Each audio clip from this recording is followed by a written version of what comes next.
like you. Mike Johnson makes his 6th start for the Montreal Expos, his 11th of the season. He was with the Baltimore Orioles early part of the year. And he gets set to face Derek Jeter.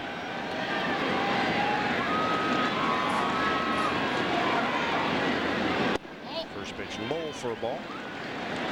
There, Joe Girardi continues to tape up that left hand. He's had a bone bruise on there for quite some time, and that's not going to heal till December. So you're going to see that wrapped around that catching hand every day. 2-0.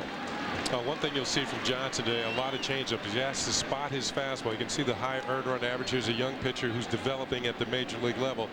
The Expos needed to fill out their rotation behind Pedro Martinez and Carlos Perez and Dustin Hermanson. This is a young man that's trying to do it. Outside that pitching line said exactly what you referred to, Kenny. More than a hit per inning, same number of strikeouts as walks. So he is a contact pitcher. Control is average.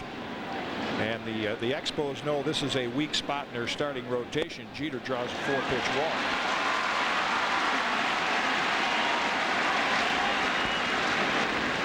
Well, let's take a look at the rest of the Yankee lineup behind Derek Jeter. Brought to you by McDonald's. Wade Boggs is batting second again today. Charlie Hayes still out with the inflamed tonsils. And then in the third spot, Bernie Williams, Tino Martinez cleans up. Paul O'Neill, Darryl Strawberry is the DH batting sixth. And in that potent bottom third, Chad Curtis, Joe Girardi, and Ray Sanchez.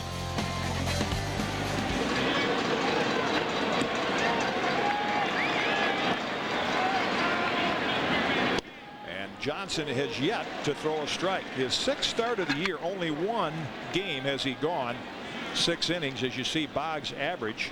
Of course, now strictly a part-time player and pinch hitter, just 3 home runs and 19 RBIs.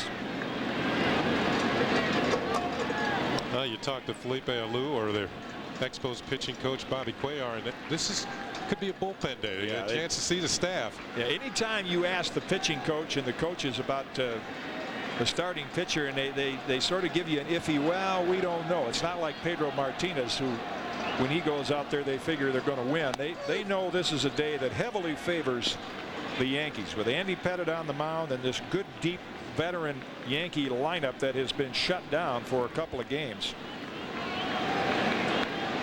And for the first time in a month, Wade Boggs gets back-to-back starts at third base.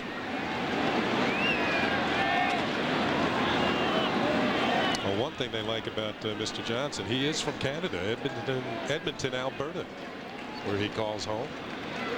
They're seeing more and more Canadians starting to filter into the major leagues. And I guess at the top of the list is Larry Walker, who these Expos had at one time, but he got to be too good, too rich for their blood, and he had to move on to Colorado and the Rockies. Which will probably happen next year to their ace pitcher Pedro Martinez and probably their second baseman Mike Lansing.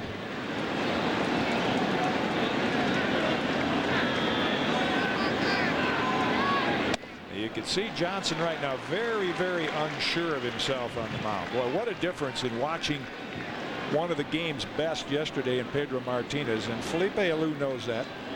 Mike Johnson just kind of feeling his way along in the big leagues. Another thing a lot of these Montreal players are going through, it's the first time they have seen or played in Yankee Stadium. And I would be certain to say this is the biggest crowd in Mike Johnson's. Yeah, right. 57,000 fans. Yeah, you could get double-deck syndrome when you come into this. You know, it's not like pitching in minor league parks or some of the other major league parks. This place can have quite an effect on you. And the fans getting a little impatient with the tentative pace of Mike Johnson. Now, he does have a good curveball. But as you said, Kitty, the best pitch in baseball is that fastball. Yeah. Jeter on the run. Boggs fouls it straight back, and it's 2-2. That was the fastball. Well, Joe Torre waiting for the fastball count. Got it. Put Jeter on the move. Has a good contact hitter with Boggs at the plate. The Yankees trying to get something started here in the first inning, trying to get the jump on these Expos, who have kind of taken the wind out of the Yankees' sails the last couple of days here. Of course, anytime you face Pedro Martinez, man, that's happened all throughout baseball this season. He has stopped a lot of winning streaks and put a lot of heartache in the ball clubs throughout the American and National League. Matz on the hit and run, grounds it right to Lansing. One play only. That's to first base and to Segui.